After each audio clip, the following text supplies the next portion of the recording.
কুমারগ্রামের নবনির্বাচিত বিধায়ক মনোজ কুমার উরাওকে মঙ্গলবার সংবর্ধনা জানালেন বহুমুখী স্বাস্থ্যকর্মী পুরুষরা। এদিন সকালে বারবিশার দক্ষিণ রামপুর গ্রামে অবস্থিত বিধায়কের বাড়িতে তাকে সংবর্ধনা জানানো হয়েছে। সংবর্ধনা জানানোর পর বিধায়কের কাছে তাদের বিভিন্ন দাবি ও সমস্যাগুলির কথাও তুলে ধরেন বহুমুখী স্বাস্থ্যকর্মী পুরুষরা।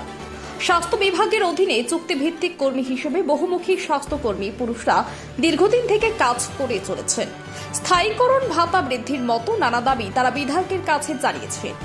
বিধায়কের কাছে একটি দাবিপত্র তুলে দেন তারা।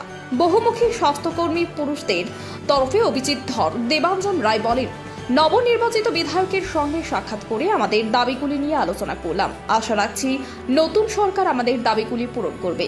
বিধায়ক মনোজ কুমার উরাও বলেন, বহুমুখী স্বাস্থ্যকর্মীদের দাবিগুলি নিয়ে স্বাস্থ্য দপ্তরে আলোচনা করব।